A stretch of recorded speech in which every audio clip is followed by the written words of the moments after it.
Welcome back to Animal Crossing New Horizons. I'm Dear Darling. I shall see what's going on our lovely island of Fawnhallow today in another late night episode of Animal Crossing, which seems to be the norm. If you're following on from the phone saga, they have received the return phone. At least that's what I've got a notification for. I've not got an update. I don't think I've gotten a refund. Should I check it? So I don't know what's happening. Hopefully at some point I'll actually get this phone that I ordered. Let me see. Has it been refunded? I don't think so, but nope. So who knows what's going on. Anyway, good evening everyone. I'm here with a late night broadcast. Hope we can make it through this. But right now in Fawnhallow it's 12:28 AM on what should be Thursday, August 7th, 2025. What about me? We're having a good time, I suppose. I've got D&D tomorrow. What's going to happen in it? I don't know necessarily. It's as is the norm with some of these, sessions. Is going to be me chilling, and then they'll improvise for like 3 hours on doing something. Sure, I can do it. I don't know if Vivian will be awake now, but we can at least look-see. But yeah, what are we going to talk about today? Good question. Don't know. Should we talk about another craft treasure? Is this a time? Nah, I think I'll save it for tomorrow maybe. Or maybe the day after. I don't know, like I need to like think about it. Like more about how I feel. Like, I mean, I did like it, of course. And I think it had an uphill battle where it was like, I'm not exactly sure if it's my sort of game. That's my TLDR bit. Love the boss battles. Music kind of slapped. Exploration was fine. And I think it was good for into the Dark Souls-like, I suppose, universes. Vivian, you are awake. Vivian, you're drinking a coffee now? What, anti-high? Is that an anti-you reference? Is that what I gave you as your greeting? I feel like I can date exactly when the fishing raiders. You should try it. Why not? Well, actually, it doesn't look as bad as I thought. Actually, you got sort of like a different vibe, You got sort of like a workwoman's vibe, What did you just give to me? Collar shirt. It still feels weird. Like, I'm not sure if it makes sense to me that they give us a present for delivering a present rather than the other way around. I also don't think at any point have I ever said, no, you should not wear it. Which I guess is kind of like a fun part, slowly expanding the village's wardrobe.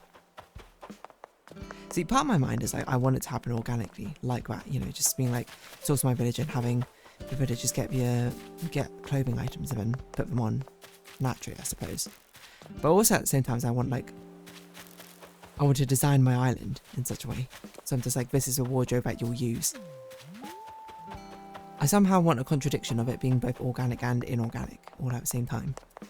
Which is not really how things work, I think, when it comes to designing stuff like this, but hey, what do I know? A little too high and a little too low. I always say that in reference to that phrase, to a song which I don't even remember. Let me see. I think it's from a band called Hey Hi Hello, which was like some old YouTube band or something. I don't even know how I know them, but some YouTuber I know or something is in Hey Hi Hello. I'm looking at them. This is like so 2000s sort of thing. Hey Hi Hello Poppy Wiki? I don't even know where I know it's from, but some YouTuber I probably used to watch probably had that or something. Played them. Hey, hello, she's a little too high and a little too low. What does that even mean? I don't know. It's not Candy Robbie Williams, I don't think.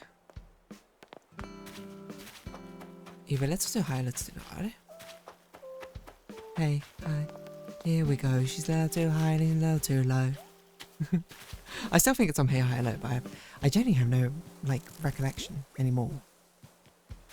Anyway, that's not really the point. You ever get It's like lost media, I suppose. I mean, perhaps it's very timely, I suppose, with the fact that we got the Stop Killing Games thing going on. Is that what it's called? SKG, I think? About the sort of preservation of games or introducing things. Which, I think is very fair. There's sort of... We're at an interesting time because we are taking advantage, I suppose, of these sort of services. But there's going to be a point where Steam in future is not going to be supported anymore. The entire library of games that you bought will no longer be yours because you're purchasing with almost like a temporary renting, I suppose. As long as Steam exists, rather than actually buying the game itself. Which is a very interesting sort of idea, isn't it? Not in a good way, I think, necessarily. But if I wanted to, I could pass on... I'm sorry, this conversation took a real random swerve. If I wanted to, I could, like, pass on my physical copies of games to, like, my children or something, my grandchildren. My great-great-great-grandkids could be playing Pokemon Heart Gold or something on my original copy, provided that it still works back. Still works then. But eventually, I suppose, a copy of another crap treasure that I have on my Steam will get depreciated by the fact that Steam will cease to function, and the game will no longer become accessible to me. And what happens then? I don't know, to be honest. Which I guess is kind of what the Stop Killing Games movement's kind of like all about in the first place. But it's like a weird thought, I suppose, if you technically think about it that way. It's kind of, maybe I think, you might be thinking about it like being like, oh, did I need to find a weird spot because it's not like the service you expected when you are buying quote something. Well, the way that actually feels kind of weird to me is now I'm sort of reflecting on it. The real like sort of temporary nature of everything. It's not, I'm not sure surprising is a word, but I guess surprising is a word I want to use. It's almost surprising how temporary everything is if you actually like think about it, I don't mean to get so... I'm not even sure this is all that philosophical. I think this is quite a weak pitch for philosophical perspective from me. But it's weird to think that there's a difference between sort of like permanence and effective permanence, because effective permanence is everything in my life that will last longer than I will is effectively permanent in my perspective, right? I can understand and empathise, I suppose, with perspectives outside of my own. It's not something that I will ever, in a literal sense, experience. So I'm only restricted to my existence, right? Which leads to a very interesting point, I think, where it's like, well, that means anything which is outside of it exists or ends outside of it has been effectively permanent for me the entire time, right? That's weird to think about, because there are many things which will come to my own existence and then outlive me, probably. Not to put like a damper on things, I am mortal after all. But that essentially just sort of means that those things, as far as I know, are like effectively permanent in my mind. Unchanging, undying, unyielding. And in some things, that's probably good, Maybe like my children or something. You kind of, knowing that they carry on, I suppose, with the spirit even after you're gone. So it's kind of like really like, I don't know what's spurned this sort of like mortal coil talk, but I was thinking like anything really, things like, I'm trying to think of a good example, but things like, the school I went to, I suppose, when I was a child or whatever, a secondary school even, like the secondary school I went to has been around for like hundreds of years, will probably outlast me. My university as well. But some, they can't literally last forever, right? So, but effectively for me, they might as well be permanent. And I know maybe you make that sort of argument for anything, being like, oh, even things which maybe last like 1 week or something, if it was created on the day that you died, that's effectively permanent using this description. And I'm like, yeah, okay, that's technically true, but I'm talking about things which do last a long time, but not forever. Feels both simultaneously like something is literally permanent, and also simultaneously like it's so fleetingly temporary. I think the school or like these buildings are a good example. Like things which you expect to be around for a long time, like when you're younger, and I don't know, like the town hall always is meant to probably look a certain way. But at some point, you know, maybe the town hall will dissolve, maybe it will like grow, gentrification, or redo it up. That town hall, as you know, is not going to exist anymore. And with that, it's ephemeralness is sort of revealed, right? And I find that fascinating in a sense. How something can feel both so permanent and temporary at the same time. Obviously, this is on different sort of time scales, right? So maybe if you're like, oh, well, if you're a 1,000-year-old being, then I suppose then it would feel very temporary, right? And something else would feel very permanent instead. Which is, like, true. Wasn't really what I was going for. I'm not really sure what I'm going for, to be honest. I'm just sort of like having a sort of, not an existential nightmare, that's perhaps a bit much, but I'm sort of just having a moment of reflection upon what does permanence actually mean, I suppose. What are things which are truly permanent? I suppose nothing might be your answer, but paradoxically almost feels like there's always something permanent to someone, right? Does that make sense? Like, even things which I don't know how to put this. Even things which last an incredibly long time will eventually. There will be something which lasts longer. I don't even think that's true now I think about it, but it's sort of just like I think part of me is sort of trying to latch onto this idea of fleeting permanence, which sounds like a contradiction in and of itself, and I suppose it kind of is. But in the same way that it's a contradiction, it is reality, right? What am I talking about? I don't know. I think I'm just rambling for no reason. But when I was thinking about this, I was like, there's something in that for me where it's just like, that's just like, whoa, like it's kind of weird. You know, you kind of get like a sobering moment of realization when you like feel like you not properly understand something for the first time, but sort of just like you never had that sort of sobering realization before. I feel like I had that for this topic I'm trying to talk about, but I can't express why it feels so strange, I suppose, at the same time. It's sort of like me with my mortal timescale thinks of so many things as so just permanent, existing, you know? Because it's hard to comprehend living on a large enough timescale to actually see other things change, you know? On the scale of what things change at, like centuries and millennia. But it's all temporary in the end. In a very nihilistic way, I suppose. Not that it all doesn't matter, I think that's probably too nihilistic. Nihilistic in the end, that all, you know, shall return to entropy. Entropy will forever increase or decrease. I forget which way around it goes. I spent an entire Animal Crossing video trying to remember which way around it goes. And then I forgot. Anyway. It's...